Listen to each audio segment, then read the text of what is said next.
যেখানে সেখানে খাবো না, যার তার হাতে খাবো না, কথাটা অনেকেই শুনেছেন, অনেক মঠ মন্দিরেও শুনে থাকতে পারবেন, যেখানে সেখানে খাওয়া যাবে না, যার তার হাতে খাওয়া যাবে না। আবার একটা প্রবাদ আছে, অদীক্ষিত ব্যক্তির হাতে খাওয়া যাবে না। আজকে সমস্ত এই খাওয়া দাওয়া নিয়ে কথা বলবো। কেন যার তার হাতে খেতে নেই? বাড়িতে আপনি কোন কন্ডিশনে থাকলে আপনি কাউকে খেতে দেবেন না? বা আপনার বাড়িতে আমি গিয়েছি, আমি কি দেখলে আপনার বাড়িতে আমি খাবো না? শ্রাদ্ধ বাড়িতে খান না অনেকেই আছেন, শ্রাদ্ধ বাড়িতে কেন খান না?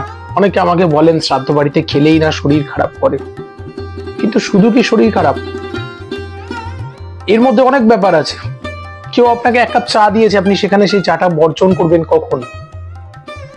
থালা ভরে মিষ্টি সাজিয়ে দিয়েছে, আপনি খাবেন না কখন? আজকে এই বিষয়ে কিছু কথা আমি আপনাদেরকে আগামী কিছুক্ষণ আপনাদের সঙ্গে আমি বলবো, যাদেরকে বলবো যে যারা সময় পাবেন তারা শুনবেন কথাগুলো। প্রথম হচ্ছে, খাওয়াটা এত সেন্সিটিভ কেন? দেখুন, খাবার মধ্য দিয়ে আমরা যেমন পুষ্টি গ্রহণ করি, আপনারা জানেন বিজ্ঞান বলছে এই খাদ্যদ্রব্য আমরা পাচন করি এবং পাচনের মধ্য দিয়ে আমরা পুষ্টির রস শরীর পায়। এবং এই যে পদ্ধতি, এটার সঙ্গে আমাদের এই পোষণ, খাবার শুধু শরীরকে পোষণ করে না, আমাদের মনকেও পোষণ করে। খাবারের সঙ্গে মন জড়িত আছে। এবং দেখবেন আপনি একটা খাবার খুব ঘৃণার সঙ্গে খাবেন, দেখবেন আপনার শরীর খারাপ করেছে। আনন্দের সঙ্গে একই খাবারটা খাবেন, দেখবেন আপনার শরীরে একটা পুষ্টি বিধান হয়েছে, ডাইজেস্টেশন খুব ভালো হয়েছে। এখন কথা হচ্ছে যে খাবার আমি কেমন খাবো। আচ্ছা, প্রথমে দ্বন্দ্বটায় আসি, নিরামিষ না আমিষ। বাপরে বাপ, সারা পৃথিবী এক করবেন। আমরা যারা ধর্মকর্ম মানার চেষ্টা করি, আমরা সাধারণত আমরা বলবো সাত্বিক আহার গ্রহণ, সাত্বিক আহার গ্রহণ করুন, নিরামিষ খান। নিরামিষ খেলেই যে ধর্ম হবে এসব ভুল। নিরামিষ খেলে আমি ঈশ্বরের কাছে পৌঁছবো, এটাও ভুল। নিরামিষ হচ্ছে শরীর। নিরামিষ বলতে কিরকম, আমি একদম পনিরের একটা চিলি পনির খাচ্ছি, এটা কিন্তু সাত্বিক খাবার নয়, বারবার করে বলছি, সাত্বিক খাবার নয়। ঘি দিয়ে একদম রিচ করে দিয়ে খাবার খাচ্ছি, রিচ খাবার।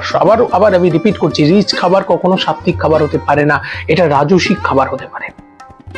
আর আমাদের ধর্মশাস্ত্রে বৈদিক যুগে যে বিধানগুলো দেওয়া ছিল, সেখানে বলা ছিল যে শুধুমাত্র সাত্বিক খাবার খেতে হবে, সহজ ইজিলি ডাইজেস্ট হয়। কারণ সেই যুগে সেই গুরুগৃহে থাকা এবং আমাদের গৃহস্থ জীবনযাপন গুলো, শৈলীগুলো ঠিক তেমন ছিল, সুন্দর সুস্থভাবে বাঁচার জন্য, নিরোগভাবে বাঁচার জন্য। এইবার আমি সেদিকে বিতর্কে যাচ্ছি না। এখন যে মূল ব্যাপার, আমি খাওয়া দাওয়ার যে প্রসঙ্গ, আমি দাঁড়িয়ে খাবো না বসে খাবো। আমাদের হিন্দু ধর্মে সংহিতাগুলোতে, যাজ্ঞবল্ক্য সংহিতা ইত্যাদি ইত্যাদি আরো যেগুলো আছে, সেখানে বলা আছে দাঁড়িয়ে দাঁড়িয়ে, আজকে যে বুফেট সিস্টেম, এটা নিষেধ আছে। বসে খেতে হবে, আসনে বসে খেতে হবে, অর্থাৎ কনসেন্ট্রেট, মন দিয়ে মনোযোগ দিয়ে বসে আপনি খাবার খাবেন। যখন খাবেন, খাবার সময় আপনার মন থাকবে খাবারের দিকে। খেতে খেতে জল খাওয়া নয়, খাওয়ার পর জল খাওয়া, কিছুক্ষণ পরে। এগুলো কিন্তু আমাদের প্রাচীন ভারতে এগুলো শিক্ষাগুলো ছিল। এবং খেতে বসার পর দেখুন, খেতে বসে কথা নয়, এগুলো আছে। যেগুলো আমরা বিতর্কে যাচ্ছি না। আমরা হচ্ছে দিনের দুটো সময় খেতে নেই, যখন সূর্য উঠছে আর যখন সূর্য ডুবছে, এই দুটো সন্ধ্যা লগ্নে খেতে নেই।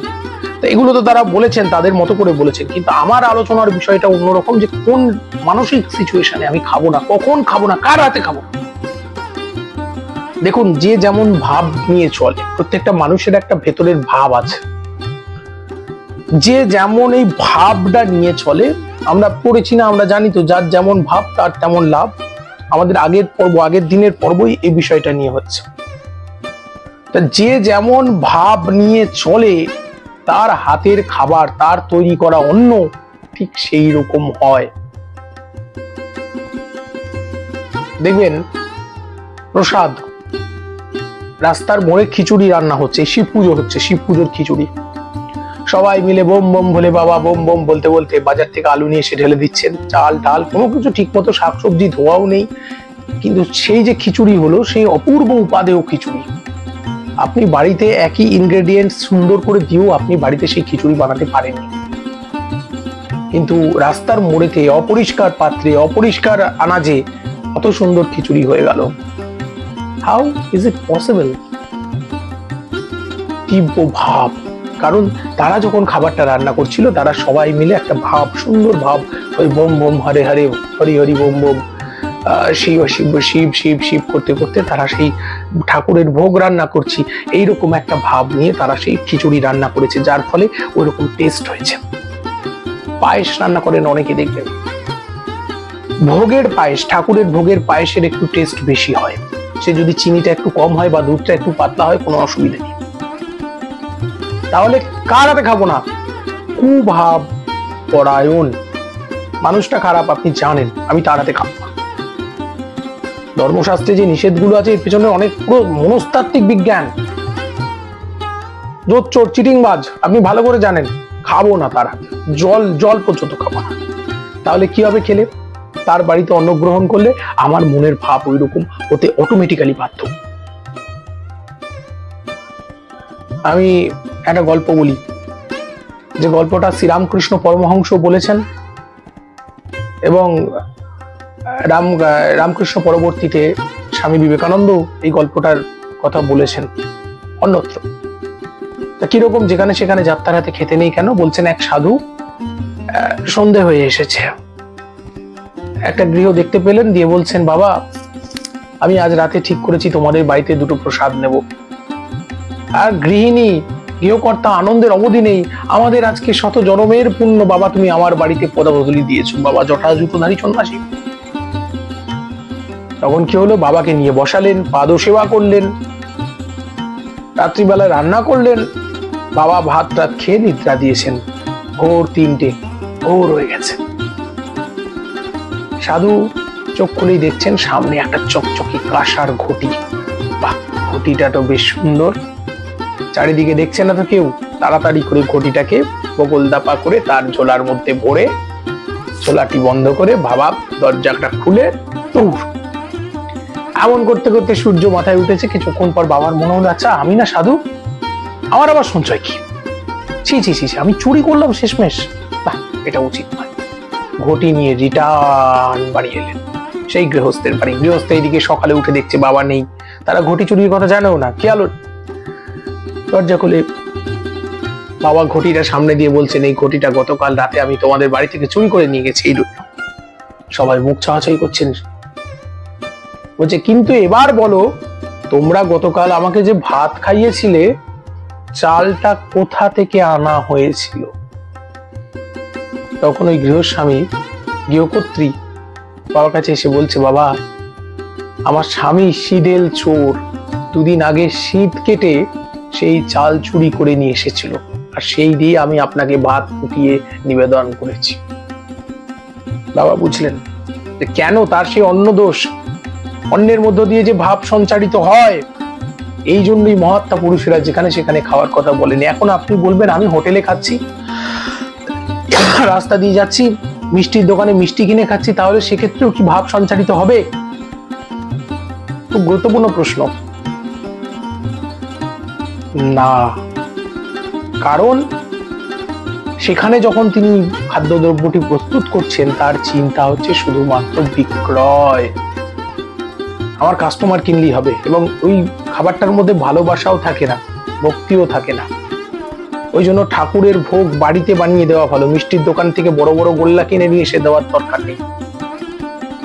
আপনি বাড়িতে নিজে হাতে বানিয়ে দেবেন, যেটুকু দেবেন তাতেই তিনি সন্তুষ্ট। তস্মিন তুষ্টে জগৎতুষ্টে, তাই না? যারা ভোগ বানাচ্ছে তাদের মধ্যে অন্তরের আকুতি নেই, ভালোবাসা নেই। আসলে এই যে ঠাকুরের সামনে কেউ নকুল দানা বাতাসা দিচ্ছে, আর কেউ রাজভোগ দিচ্ছে। যে রাজভোগ দিচ্ছে ঠাকুর তাকে বেশি ভাসে না, কিন্তু তার যে দেওয়ার ভাবটা, এইটাই তিনি চান। এবং কাউকে যখন খেতে দেবেন, এটাও কারো বাড়িতে গিয়েছেন, এক গ্লাস জল নিয়ে, আরে তৃষ্ণার সঙ্গে এসছেন, না জলটা খান, এইটা ভালো লাগলো না আপনার নাকি? আর সামনে এক থালা মিষ্টি দিয়ে, আরে দাদা ওই যে এক থালা মিষ্টি আছে, খেয়ে যান। আপনি কোনটা পছন্দ করবেন? ওই আকুতিটা, ওই ভাব। আমি বারবার করে আলোচনার মূল যে জায়গাটায় প্রবেশ করছি, সেটা হচ্ছে ভাব। মনের ভাব যেমন, তার হাতে খাবার সেমন। যেখানে সেখানে খাবো না। আমি হোটেলেও হতে পারে, আমি রাস্তার দোকানটা খাবার কিনে খাচ্ছি, চাওয়ালার থেকে চা খাচ্ছি, দেখছি লোকটা আজে বাজে কথা বলছে বা বউয়ের সঙ্গে বারবার ঝগড়া করছে আর চা বানাচ্ছে, খাবো না। ওই ভাব আমাদের মধ্যে প্রবেশ করতে বাধ্য। আমাদের তো এর থেকে মুক্ত থাকতে হবে না? আমরা সবাই এর থেকে মুক্ত থাকবো। ভাবের সংক্রমণ হয়ে যায়। বাড়িতে কেউ যখন রান্না করছে, আমি বলবো মা প্রচন্ড রাগ হয়েছে, মা আমার রাগ করতে করতে রান্না করবেন না। ওই খাবার যারা খাবে প্রত্যেকের মধ্যে অশান্তির বীজ বপিত হবে। প্রচন্ড দুশ্চিন্তায় আছেন, রান্না করবেন না। সেই সময় স্থির হয়ে রান্না করার আগে স্নান করে রান্না করতে যাওয়ার কথা ছিল। স্নান করলে আমাদের মস্তিষ্ক স্থির হয়। আমি প্রত্যেককে বলবো এইভাবে রান্না করুন। আগেকার দিনে মায়েরা দেখতাম হাঁড়িতে চাল দেওয়ার আগে ভগবানের নাম করে প্রথম অন্ন দিতেন। সেই খাবার খেয়ে সকলে শান্তি, স্বস্তি, তৃপ্তি পেত। আর এখন টিভিতে সিরিয়াল চলছে, মার মার মার, ভালো করে মার। খলনায়ককে মারছে, দেখছে, আর কড়াইতে খুন্তি দিয়ে। এইরকম করলে কিন্তু আমাদের মনের ভাব, যখন রান্না করবেন একটা দিব্য পবিত্র ভাব থাকবে। নিজেদের জন্য যেমন আমরা ঠাকুরের ভোগ, লক্ষ্মী পুজো হচ্ছে, লক্ষ্মী পুজোর ভোগ রান্না করার সময় আপনি একটা সুন্দর ভক্তি ভাব নিয়ে থাকেন, সেম টু সেম আপনি বাড়িতে যখন খাবার রান্না করেন, আপনি ঠিক তেমন করে আপনি কিন্তু একটা দিব্য ভাব, একটা কিন্তু ডিভাইন একটা ভাব কিন্তু আপনার মধ্যে থাকবে। প্রত্যেকে বলবো, তাহলে কিন্তু আমাদের সেই ভাব তন্ময়তা আমাদের অন্নকে পরিপুষ্ট করবে। আর কোথায় কোথায় খাবো না, জাতপাত আছে, মায়া সৃষ্টং চতুর্বর্ণং গুণকর্ম বিভাগশঃ, গীতায় ভগবান বলছেন। এই অন্তর্নিহিত ভাবের উপর ভিত্তি করেই তো আমাদের বর্ণগুলো আছে, তো সেগুলো নিয়ে আমি বিতর্কে যাব না। কিন্তু আমি বলবো দিব্য ভাব, দিব্য ভাবের দিকে প্রত্যেকে নজর রাখবেন। তাচ্ছিল্যের খাবার খাবেন না। কেউ তাচ্ছিল্য করলে কখনো, আজকে আপনারা যে অনুষ্ঠান শুনছেন, আমি প্রত্যেককে বলবো যে কেউ তাচ্ছিল্যের খাবার খাবেন না। বড় লোকের বাড়িতে অতিথি হওয়ার থেকে গরিবের বাড়ির ডাল ভাত খেয়ে আসা ভালো। তাচ্ছিল্য করলে খাবো না, শ্রদ্ধা থাকবে। যে কারো বাড়িতে নিমন্ত্রণ করলে যাবো না। এই যে একটু আগে বলছিলাম আপনাদের, শ্রাদ্ধের অন্ন খেতে নেই। কেন খেতে নেই? শ্রাদ্ধের অন্নের মধ্যে শোকের ভাব থাকে, বিয়োগ ব্যথার ভাব থাকে। আপনি তো শোক সন্তপ্ত হতে চান না, আপনি তো আনন্দ চান। আনন্দই তো আমাদের জীবনের আসল লক্ষ্য, আমাদের জীবনের প্রার্থনীয়। এই জন্য যেখানে সেখানে খাবেন না। আশা করি বিষয়টা আপনাদের হৃদয়ঙ্গম আমি করাতে পারলাম। যারা শুনছেন, যদি কথাগুলো ভালো লাগে, প্রত্যেকে পৌঁছে দেবেন সকলের কাছে। এবং আমরা যত মানবো, এখন বর্তমান যুগটা যে সময়ের মধ্য দিয়ে আমরা চলেছি, সেখানে একটা এমন ট্রেন্ডিং চলছে যে আমরা কিছু মানবো না। সংস্কার টমস্কার সব কিছু মানি না, যা খুশি তাই। স্বেচ্ছাচার, চূড়ান্ত স্বেচ্ছাচারের মধ্য দিয়ে আমরা যাচ্ছি। আমরা কিন্তু এই স্বেচ্ছাচারের পক্ষে নই। যতটা মানবো, ততটাই জানবো, ততটাই ভালো থাকবো। আমি প্রত্যেককে বলবো, যারা স্বস্তি বার্তা দেখছেন বা দেখেন, এই যে আচার সংস্কার, এগুলোর পেছনে প্রতিটার বিজ্ঞান আছে। আমরা প্রত্যেকে মানবো। চা খাবো না কখন। আমরা কেউ বাড়িতে এলেই একটু চা খেয়ে যান, সেই চা দেওয়ার সময় সম্ভাষণ থাকবে, তাই না? দেখছেন মুখটা হাঁড়ি করে রয়েছে, ঝগড়া হচ্ছে, কারো কোনো মীমাংসা করতে গিয়েছেন বা কোনো একটা গন্ডগোল হয়েছে, চা দিয়েছে, আমি বলবো সেখানে চা বর্জন করবেন। ওই চায়ের মধ্যে কিন্তু ঘৃণা রয়েছে। ওই যে বললাম, আলোচনার মূল ভাবটাই কিন্তু হচ্ছে মূল ভাব সমৃদ্ধ ব্যাপার। খাওয়া যাবে না। প্রসাদে কোনো বাধা নেই, ঈশ্বর নিবেদিত ভোগে কোনো বাধা নেই সেখানে। এগুলো প্রত্যেককে বলবো। আর রাত্রিবেলা দই খাওয়া নিষেধ, প্রত্যেকে জানেন। রাত্রিবেলায় টক খাওয়া নিষেধ, শাক খাওয়া নিষেধ, সেগুলো তো প্রত্যেকে জানেনি। এগুলো নতুন করে বলতে হবে না। আয়ুর্বেদ অনেক কথা বলেছে। তৃতীয়ায় পটল খেতে নেই, এরকম অনেক অনেক নিষেধ আছে। সেগুলো আয়ুর্বেদ সম্মত ব্যাপার সম্পূর্ণটাই। যারা দেখলেন পর্বটা আজকে, যদি মনে হয় আপনাদের জীবনে, দেখুন স্বয়ং কৃষ্ণ পর্যন্ত তার জীবনে দেখিয়েছেন, যার তার সঙ্গে বসেও খেতে নেই। এই যে খেতে বসার সময়ও ভাবের সংক্রমণ হয়। ঠাকুর শ্রীরামকৃষ্ণ পরমহংস তার জীবদ্দশার ঘটনা। একদিন রাত্রিবেলায় খিচুড়ি রান্না হয়েছে। নরেন কি করেছেন, তার ভক্তরা যারা ছিলেন তাদের সঙ্গে এক অনাগত বাউল এসছেন হঠাৎ করে থেকে, তাকেও এক পংক্তিতে খিচুড়িতে বসিয়ে দিয়েছেন খেতে। ঠাকুর শুনে রেগে গেলেন, কি রে নরেন, ওকেও যে এক পংক্তিতে বসালি, ঠাকুর একসাথে বসে খেয়ে নিক, সবাই আরো এক হলো নাকি? এইরকম একটা ব্যাপার আছে। তো এই জন্যই খুব সেন্সিটিভ ব্যাপার, পুজো টুজোর ক্ষেত্রে পার্বণ এগুলো মানা হয়, এবং প্রত্যেকে বাড়িতেও মানতে হয়, বাড়িতেও প্রত্যেকে মানবেন শ্রদ্ধার সঙ্গে। খাওয়াটা কিন্তু ঈশ্বরের ভোগ। কিরকম আমরা যেমন প্রসাদ খাই, দৈনন্দিন যে ভাত তরকারিগুলো খাচ্ছি, মনে রাখবেন ঈশ্বরের অনুগ্রহ ছাড়া আপনি যে আনন্দে খাচ্ছেন 5টা পদ দিয়ে, পৃথিবীতে বহু মানুষ অর্থাহারে অনাহারে কষ্টে রয়েছে। ঈশ্বর আপনাকে অনুগ্রহ করেছেন, তার প্রসাদ মনে করে খাবেন, দেখবেন আমরা অনেকটা নিরোগ জীবন লাভ করতে পারবো। তাই তো, ওই জন্য অন্ন নষ্ট করবেন না। অন্ন নষ্ট করলে কিন্তু ঈশ্বরের আমরা আশীর্বাদ থেকে বঞ্চিত হই। প্রত্যেকে ভালো থাকুন। আজকে এখানে শেষ করছি, পরবর্তী পর্বে দেখা হবে, সঙ্গে থাকুন। নমস্কার।